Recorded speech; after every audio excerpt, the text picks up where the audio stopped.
I suffer from dizziness and discomfort in hot weather. What's the best way to manage when I'm outdoors, apart from staying hydrated and in the shade? I think you've answered your own question very That's the well. main things. And how often should I drink water, and does it depend on my size or weight?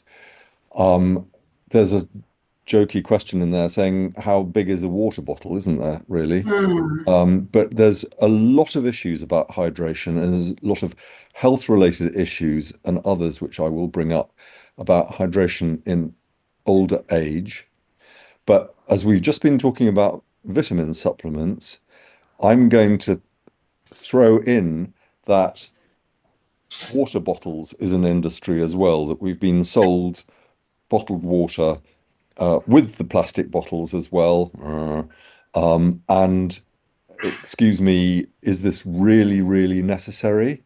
And how do we balance that? And I'm going to talk about in a minute, I'm going to mention what about when we can't find a loo when we go out? Yeah. The issue of public toilets and the number of people who run themselves a little bit dry when they go out. So it's a massive and very complex issue.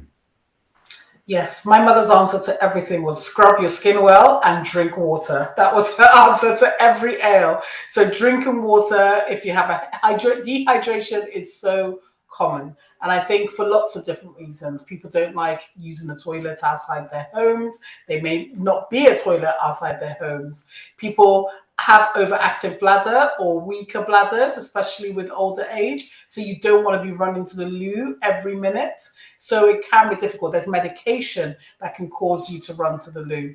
But hydration, we are made up of a lot of water, and keeping hydrated with water, not other drinks. So sugar and caffeine dehydrates us, but water hydrates. So keeping hydrated is crucial for well-being and physical health, mental health, our bodies in general. But it is a balance with making sure, like tap water is, we are in the UK, tap water is safe, perfectly safe.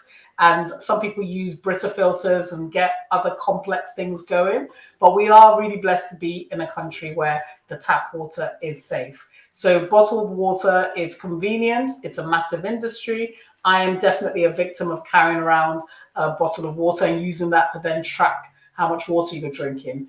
Then reusable bottles, that's a whole new industry with people carrying around these huge things that will tell you, oh, you're doing well, try to get this amount done in a day. And again, it has to vary depending on you, your lifestyle, what's going on, what medication you're on, whether you're in and out and busy all day, whether you have access to adequate toilet facilities. And I always say, judge the how much water by the color of your urine. That's a really easy way to judge if you're drinking enough or not drinking enough. If you find you're up all night passing urine, I always say try to drink earlier. So maybe stop drinking by 6 or 7 o'clock so that you're not then building up a full bladder for overnight. But it's a personalized issue. Hydration is key, and it's important to find ways to consistently keep better hydrated. It's much even more important in warmer weather because your body's working harder to regulate your temperature, especially if you're outside. But staying in the shade, sun hats, SPF, and cool drinks throughout the day is really important. And making sure you're not out in the top heat, midday sun, Yes, etc. as well. yes. Um, and it's difficult and it's complex. I've already sort of hinted about that, about some of the various issues. Also, for the person who asked about getting dizziness and discomfort in hot weather, if you're on blood pressure medication, for instance, it's hot, you're vasodilated, your arteries are more open wider. It tends to drop blood pressure, and if you also are running a little bit dry, that can also help to drop your blood pressure. So that's why it's easy in the hot weather that people can feel a bit dizzy, and you've just got to manage it how best you can.